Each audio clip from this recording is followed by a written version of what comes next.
আচ্ছা, তো তোমরা তো ফার্স্ট হইছো বা ভালো রেজাল্ট করছো, তো সেই ক্ষেত্রে তোমাদেরকে কংগ্রেচুলেশন। আমার কাছে লাখো শুকরিয়া যে অন্তপক্ষে আমরা ইউসিসি কর্তৃপক্ষ তোমাদেরকে ভালো একটা রেজাল্ট উপহার দিতে পারছি। তো সেই ক্ষেত্রে তোমার এই তাৎক্ষণিক প্রতিক্রিয়াটা একটু বলো তুমি।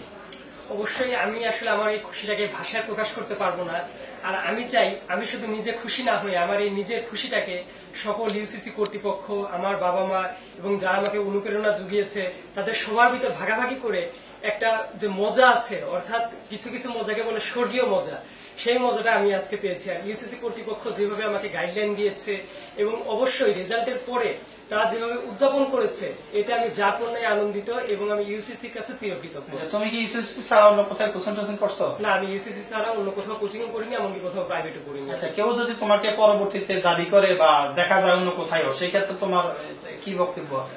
অবশ্যই এমনটা হওয়ার কথাই না, কারণ আমি যেহেতু অন্য কোথাও কোচিং করিনি সেহেতু আমি কেন অসৎ একটি প্রস্তাব আমি মেনে নেব। অবশ্যই আমি দৃঢ় কণ্ঠে সেটা প্রতিবাদ করব যে না, আমি ইউসিসি ছাড়া অন্য কোথাও কোচিং করিনি। তোমার প্রতিক্রিয়া একটু বলো। আমার প্রতিকে আজকে আমার রেজাল্টের প্রকাশ হওয়ার পরে আমি অনেক খুশি এবং আমার বাবা মা, আমার ইউসিসি কোচিং এর যে টিচাররা তারা অনেক খুশি।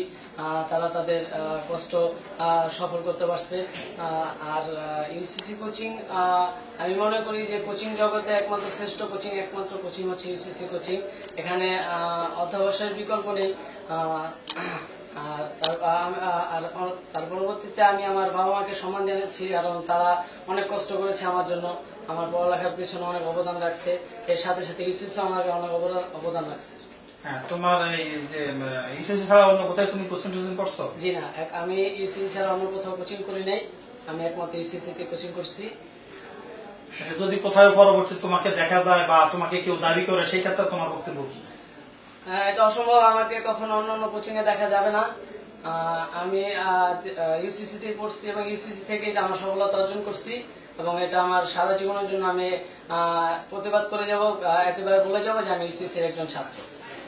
তোমার বক্তব্য বলো। প্রথমেই আমি আমার সৃষ্টিকর্তাকে ধন্যবাদ জানাই। আর আমি সৃষ্টিকর্তার নিকট ধন্যবাদ জানাই এবং তারপর পরে আমি ইউসিসি এবং ইউসিসি কর্তৃপক্ষকে ধন্যবাদ জানাই, কারণ তারা আমাদের পিছনে অনেক খেটেছে এবং খাটার ফলে আমার আজ এই রেজাল্ট। আর তুমি কি ইউসিসি ছাড়া অন্য কোথায় কোচিং করছো? না, আমি ইউসিসি ব্যতীত অন্য কোনো জায়গায় কোচিং করিনি এবং প্রাইভেটও করিনি।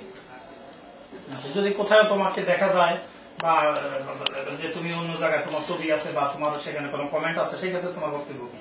না, আমি ইউসিসি যখন কোচিং করেছি তখন আমি অন্য কোনো জায়গায় আমাকে দেখা যাবে না এবং আমি এরকম মানে এরকম অসৎ প্রস্তাব আমি কোনো সময় মেনে নেব না। আচ্ছা, তো তোমরা তো প্রথম থেকে ইউসিসি তে কোচিং করছো বা ইউসিসি লেকচার সিট করছো, বই পুস্তক পড়ছো, কোন জিনিসগুলো তোমাদেরকে সবচেয়ে বেশি আকর্ষণ করছে? ইউসিসির সর্বোচ্চ আমাদের ইউসিসি যে হাইলাইটস গুলো ছিল সেগুলো আমাদের অনেক উপকৃত করছে, কারণ হাইলাইটস এমন অনেক তথ্য ছিল যা আমাদের কোশ্চেনে কমন পড়ছে। তারপর আরো আমাদের টিচার যারা শীট গুলা ছিল, ইউসিসির শীট গুলো আমাদের অনেক উপকৃত করছে এবং তাদের পড়ানোর যে মেথড, সেই মেথড গুলো আমাদের অনেক উপকৃত করছে। অবশ্যই পরিচালক স্যারের যে দিক নির্দেশনা ছিল সেটা অবশ্যই আমাদের খুবই কাজে দিয়েছে। আর যেটি সবচেয়ে বড় কথা, আমরা অনেক ক্ষেত্রেই জানি বার্ধক্যকে বয়সের ফ্রেমে বাঁধা যায় না। তো আমার কাছে মনে হয়েছে অভিজ্ঞতার ঝুলি অনেক বড় হলেও এই কোচিং সেন্টারে যাকে সবচেয়ে তরুণ বলে মনে হয়েছে সে অবশ্যই আমাদের পরিচালক স্যার। অর্থাৎ তার দিক নির্দেশনায় এতটা আমাদের কার্যকরী ভূমিকা রেখেছে এবং তার পাশাপাশি টিচারদের যে আমাদের সুদৃঢ় একটা মনোবল ছিল, টিচাররা অবশ্যই এই মনোবলকে আমাদের ভিতর থেকে বের করে আনতে পেরেছেন এবং তাদের অনুপ্রেরণাই মূলত আমাদেরকে ভালো রেজাল্ট করতে সহায়তা করেছে। তোমরা অনেক ভালো রেজাল্ট করছো, সেজন্য তোমাদেরকে আবারও ধন্যবাদ জানাচ্ছি। তো তোমরা আমাদের যে এখন যারা নতুন আসতেছে বা যারা নতুন আগামী বছর আসবে, অর্থাৎ অ্যাডভান্স কোর্স সম্পর্কে তোমরা একটু বলো।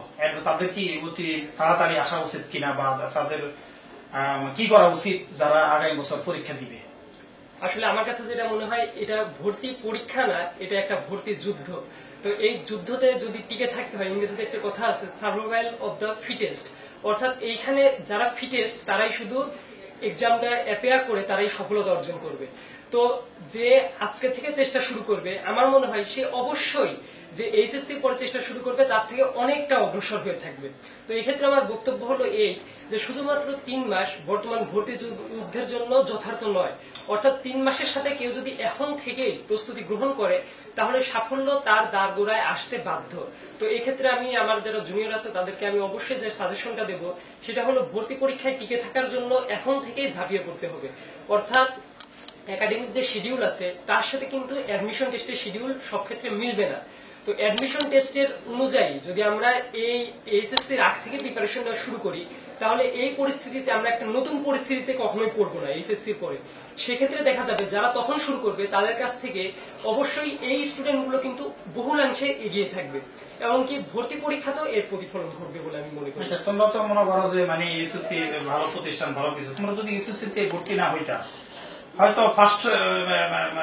ফার্স্ট হইতা না, কিন্তু অন্য প্রতিষ্ঠানে পাইতা।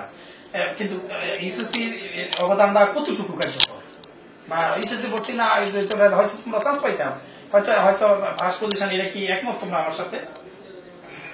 আমার মনে হয় অবশ্যই ইউসিসি তে ভর্তি না হলে হয়তোবা রেজাল্ট ভালো হতো, কিন্তু একেবারে যে ফার্স্ট হওয়া অর্থাৎ সবকিছুর উপরে থাকার যে একটা তৃপ্তি, এই স্বর্গীয় তৃপ্তিটা হয়তোবা পেতাম না। এইখানে ইউসিসির একটা বড় অবদান আছে। আমারও তাই মনে হইতেছে, কারণ ইউসিসির অবদান না থাকলে আমি হয়তো বা প্রথম স্থান অধিকার করতে পারতাম না।